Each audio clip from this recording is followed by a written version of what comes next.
નમસ્કાર, જય હિન્દ, જય ભારત. યુવરાજસિંહ જાડેજા. કહેવાય ને કે ન્યાય નીતિ સૌ ગરીબને, મોટાને સૌ માફ, ભાગે માર્યો માનવી એમાં શું ઇન્સાફ, એના જેવી વાત છે. આજે નામદાર કોર્ટની અંદર ચુકાદો આવ્યો. આદરણીય ચિત્રભાઈ વસાવા ને 7 વર્ષની સજા, લગભગ 25,000 જેવો દંડ અને ફરી જેલમાં એમને મોકલી દેવા. ખરેખર જોવા જઈએ, મેં શરૂઆતમાં જેમ કીધું એમ કે કાયદો એના દ્રષ્ટિકોણ અલગ અલગ કઈ રીતે હોઈ શકે. કાયદાની સામે તો બધા સમાન હોવા જોઈએ, પરંતુ કાયદાની સામે બધા સમાન નથી. ક્યાંક ને ક્યાંક એ વાત એટલા માટે ચરિતાર્થ થાય છે કે આજે જ એક બીજો ચુકાદો પણ આવ્યો, જેમાં 2 પાટીદાર આગેવાનો ને ઉપર જે 2 કેસ હતા એ કેસની અંદર રાહત આપી દેવામાં આવી. એ કેસ વિડ્રો કરી લેવામાં આવ્યા. કેમ? કારણ કે સત્તા પક્ષમાં છે, અને એ જ્યારે સત્તા પક્ષમાં છે ત્યારે એના કેસ વિડ્રો થઈ જાય છે, અને સામે ચિત્રભાઈ વસાવા એ વિપક્ષમાં છે. તો ત્યારે મેક્સિમમ જે સજા થઈ શકે, જેટલી હદે એને હેરાન પરેશાન કરી શકાય એટલી હદે એને હેરાન પરેશાન કરો. આ નીતિ છે ભ્રષ્ટ ભારતીય જનતા પાર્ટીની, કે એની સામે કોઈ બોલે તો એને ગમતું નથી. આજે જોવા જઈએ તો આખા ગુજરાતની અંદર, હું એવું નહીં કહું ખાલી ઉમરગામથી અંબાજી સુધી, આખા ગુજરાતની અંદર ચેતરભાઈ વસાવાની ડણક, ચેતરભાઈ વસાવાનો રણકાર એ આખા ગુજરાતની અંદર ડણકતો હતો. અને રણકતો હતો ને ડણકતો હતો ને એમાં સામાન્ય નાગરિકની પીડા ના વેદનાના વાચક હતા ને એટલે ડણકતો હતો. આજે એ આદિવાસી સમાજ માટે તનતોડ મહેનત કરતા હતા. એના માટે એને જેટલા પણ આંદોલનો કરવા પડે, જેટલી પણ સહાયો આપવી પડે, જેટલી પણ ગ્રાન્ટ આપવી પડે, બધા માટે જેટલો એને મેક્સિમમ ફાયદો અપાવી શકાય એટલો બધો જ અપાવવાનો એને પ્રયત્ન કર્યો. મોટા ભાગે બધી જ જગ્યાએ લડી, ઘર્ષણ કરી, સંઘર્ષ કરી અને એ ન્યાય અપાયો. આજે મને યાદ છે કે આદિવાસી વિસ્તારોની અંદર શિક્ષકો નહોતા ત્યારે હું અને ચેતરભાઈ વસાવા રિવર્સ દાંડી યાત્રા કાઢી અને દાંડીથી લઈ અને સાબરમતી સુધી આવ્યા હતા. એવો વિરલો કે જેને ખરેખર આદિવાસી સમાજની, આદિવાસી વિસ્તારની વાસ્તવિક રીતે ચિંતા કરીને નિરાકરણ માટેનો પ્રયત્ન કર્યો.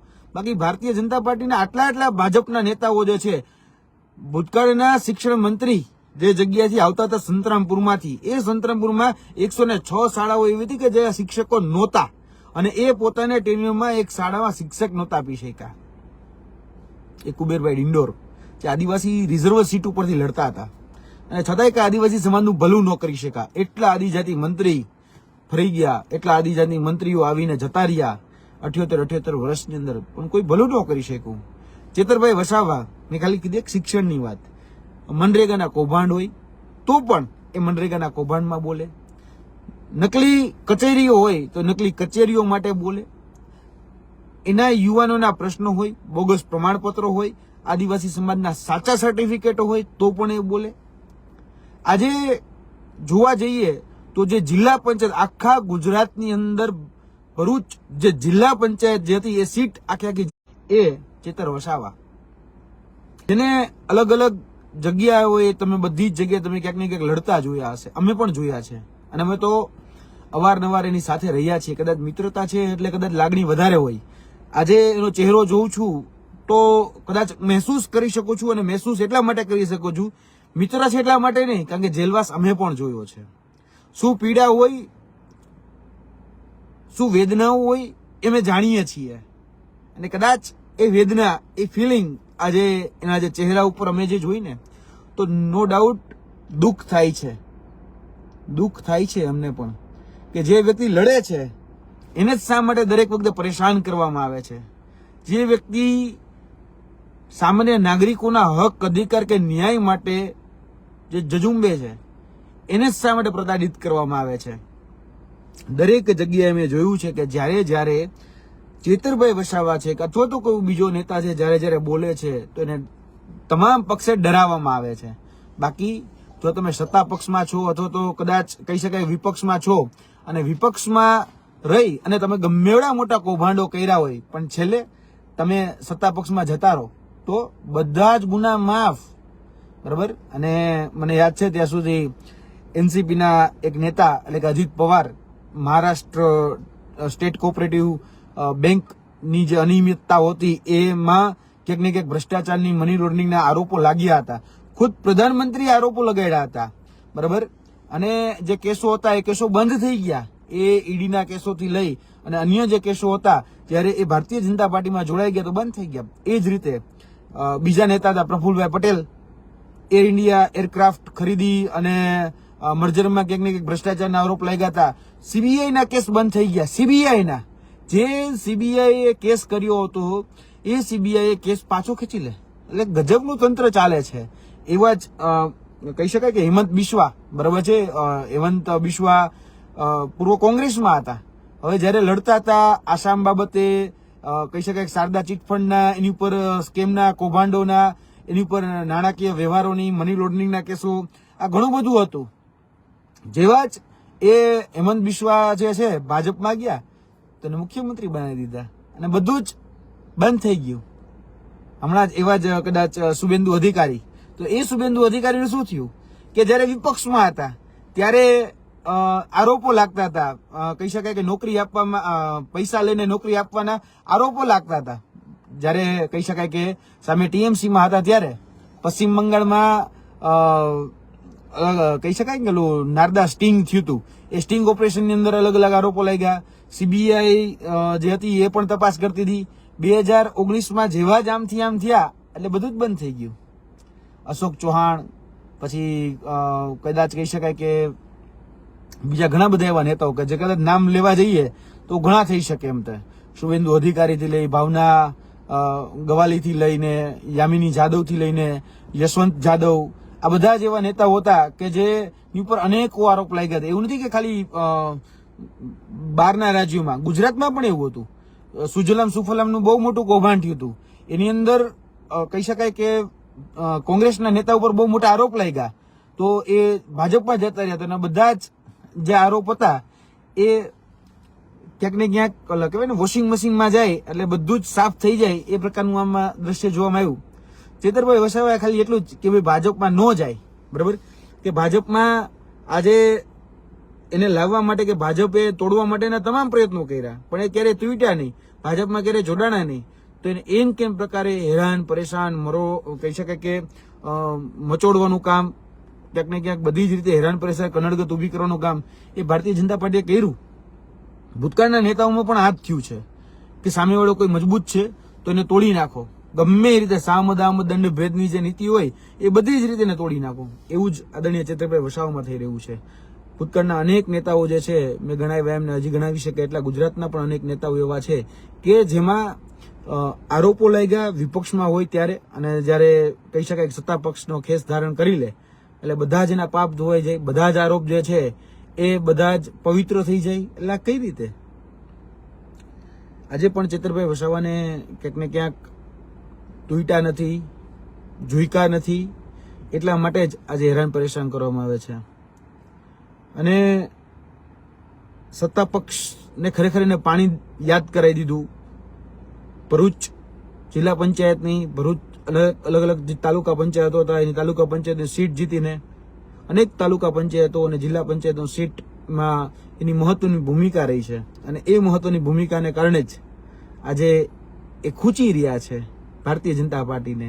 એટલે ભારતીય જનતા પાર્ટી પાસે જે કાયદાઓ જે છે, કાયદાનું જે સમીકરણ જે છે એ સમીકરણ બહુ અદ્ભુત છે. અને વાત કરી કદાચ ઘણા લોકો એવું કહેશે કે આ નિર્ણય તો કોર્ટે આપ્યો છે. કોર્ટે જ આપ્યો છે, એમાં અમે ના નથી પાડતા. અને કોર્ટના જે પણ નિર્ણય છે એના આદરભાવે સ્વીકારીએ જ છે. ચેતરભાઈ સ્વીકારી જ કર્યો છે, એમાં ના જ નથી. આગળ જેટલી પણ કહી શકાય કે એની કાયદાકીય રીતે લીગલ રેમિડીઝ જે પણ છે એ રીતે પોતાની રીતે પોતાનો પક્ષ રાખશે. અને એમાં પણ જે પણ કાયદાકીય પ્રાવધાનો છે એ પ્રાવધાનોનો ઉપયોગ કરીને આગળ લડવાના જ છે. પરંતુ આખું ગુજરાત ને આખું જગ જાણે છે, ભારતીય જનતા પાર્ટીના બધા જ નેતાઓ પણ જાણે છે, અંધભક્તોને પણ ખબર પડે છે કે ચેતરભાઈ વસાવા ઉપર આજે આ ઘટના શા માટે બની.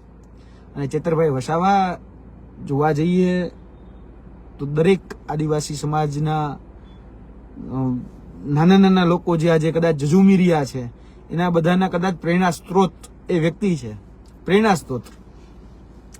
કારણ કે જોવા જઈએ ખૂબી એ છે કે અમે જયારે પ્રવાસમાં હોય, અમે જયારે પ્રચારમાં હોય ત્યારે આદરણીય ચૈત્રભાઈ વસાવાને સાંભળવા માટે લોકો દૂર દૂરથી આવતા હતા. લોકોને એની વાત ગળે ઉતરતી હતી, લોકો માટે લડતા હતા. તો બધા જ લોકોને ખરેખર એવું લાગતું હતું કે ના, આ એ વ્યક્તિ છે કે જે રીતે ભૂતકાળમાં બિરસા મુંડાજી જે રીતે લડ્યા એ જ રીતે આ વ્યક્તિ આદિવાસી સમાજના હક, અધિકાર અને ન્યાય માટે અને એ પોતાના વિસ્તારના વિકાસ માટે સતત ઝઝૂમે છે. બધાને એવું લાગતું હતું. અને આજે બધાને માટે જે આશાનું કિરણ હતા એને ક્યાંક ને ક્યાંક ફરી જેલના સળિયા પાછળ મોકલવાનું સુનિયોજિત કાવતરું અને ષડયંત્ર એ થઈ રહ્યા છે. આદરણીય ચૈત્રભાઈ વસાવા, તમે એકલા નથી, અમે તમારી સાથે છીએ. જરા પણ ચિંતા કરતા નહીં. આ કપરો સમય છે, કપરો સમય જતા વાર નહીં લાગે. જ્યાં પણ જે પણ પ્રકારે જરૂર પડે તો યાદ કરી લેજો. ખાલી કહેવા ખાતર દોસ્ત નથી કહેતા. જે પણ રીતે અજમાવવું હોય તે અજમાવી લેજો. અમે તમારી સાથે પહેલા પણ હતા, અત્યારે પણ છીએ અને ભવિષ્યમાં પણ રહીશું. દુઃખના સમયમાં હોય, સુખના સમયમાં હોય, એ બધી જ રીતે અમારી સંપૂર્ણ તૈયારી છે. અત્યારે ચહેરા ઉપર જે કહી શકાય કે ચહેરો જરાક વાંચી શકાય છે એટલા માટે, કારણ કે ચહેરા ઉપર જે સિકન આવી રહી છે એના ઉપરથી ઘણું બધું કહી શકાય છે. પણ જે રીતે ભારતીય જનતા પાર્ટી જે રાજનીતિ કરે છે, મહેરબાની કરીને રાજનીતિ ન કરવી જોઈએ. આજે તમે કોઈને પહોંચી નથી શકતા એટલા માટે એને ફસાવવા માટે એને હેરાન કરો છો, એને પ્રતાડિત કરો છો, એને કણણગત ઊભી કરો છો અને જેલના સળિયા પાછળ મોકલો છો. આજે બધા જ જગ્યાએ તમારા માપદંડો ફરી જાય છે. કોઈ પણ ભારતીય જનતા પાર્ટીનો નેતા હોય તો હું ભૂતકાળના ઘણા બધા બળાત્કારીઓ ભારતીય જનતા પાર્ટીમાં રહેલા હજી સુધી આજ દિન સુધીની ટ્રાયલ ચાલુ નથી થઈ. ઘણા બધા ભારતીય જનતા પાર્ટીના એવા નેતાઓ છે કે જેની ઉપર આના કરતા પણ ગંભીર આરોપ લાગેલા છે, પણ ભારતીય જનતા પાર્ટીમાં છે એટલે છૂટી પણ જાય છે. અને જ્યારે વિપક્ષમાં છે ત્યારે ફટાફટ ટ્રાયલ ચાલી જાય, ફટાફટ સજા થઈ જાય, 1 વર્ષની અંદર કિસ્સો પૂરો થઈ જાય. એટલે અદ્ભુત છે. એટલે મેં પહેલા જ કીધું એમ કે કાયદાના 2 ચહેરા એ અહીંયા જોવા મળે છે. કાયદો બધા માટે સમાન હોવો જોઈએ, કાયદાનું શાસન હોવું જોઈએ, પણ અહીંયા કાયદાનું શાસન નથી. કાયદાને પણ સગવડિયા નિયમની જેમ એ અપનાવવામાં આવે છે. કાયદાને પણ સગવડીઓ બનાવી અને પોતાના લોકોને કઈ રીતે બચાવવા અને સામેવાળાને કઈ રીતે ફસાવવા એના માટે એ કાયદાનો ખરેખર ઉપયોગ કરવામાં આવે છે. એટલે મહેરબાની કરી આ રાજનીતિ ખરેખર હેલ્ધી રાજનીતિ નથી, તંદુરસ્ત રાજનીતિ નથી આ.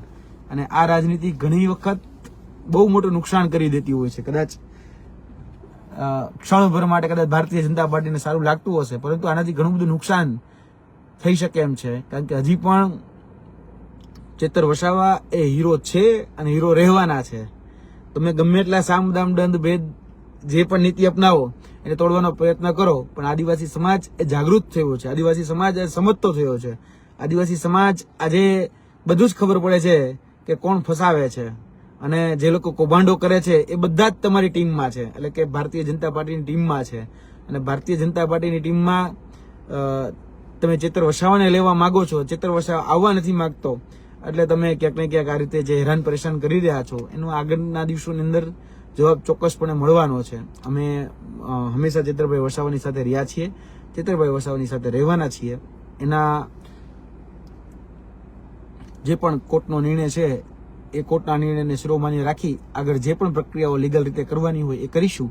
ચેતરભાઈ વસાવાને પણ મળીશું અને આગળના દિવસોની અંદર આ જે મુહિમ એનો જે ચાલુ કરી છે, જે સમાજને જાગૃત કરવાની, એ જાગૃત કરવાની મુહિમ એ વધારે અને વધારે આગળ એ ફેલાવો અમે કરીશું. જ્યાં સુધી ચેતરભાઈ વસાવા કદાચ કહી શકે કે થોડો સમય માટે તો થોડો સમય માટે જેલમાં રહેશે, પણ એ જે એના કાર્યો જે છે એ કાર્યો ક્યાંય પણ અટકશે નહીં. એ કાર્યો અવિરત ચાલુ રહેશે અને એના જે વિચારો જે છે છેવાડાના વ્યક્તિ સુધી પહોંચાડવા અને છેવાડાના વ્યક્તિને પહેલી હરોળમાં કઈ રીતે લાવવા, જે મુહિમ એમને છેડી છે એ મુહિમ હજી આગળ ને આગળ ચાલવાની છે. અને એના પ્રતિનિધિત્વ તરીકે કે એના એક સાથી તરીકે, એક મિત્ર તરીકે અમે એના તમામ જે વિચારો જે છે એ વિચારો સાથે છેવાડાના વ્યક્તિની મદદ કરતા રહેવાના છે. ડેડિયાપાડાથી લઈ ભરૂચથી લઈને આમ કહેવાય કે છેવાડાના ડાંગ સુધી, બરાબર છે, વલસાડ સુધી જશું અને ઉપર ઉમરગામ અંબાજી સુધી, સૌરાષ્ટ્ર સુધી બધી જ જગ્યાએ અમે જ્યાં પણ એમની જરૂરિયાતો છે એ બધી જ જગ્યાએ અમે ખભોથી ખભો મિલાવીને ઊભા રહીશું. આ કપરા સમયની અંદર અમે સંપૂર્ણ રીતે એની સાથે છીએ. જય હિન્દ, જય ભારત.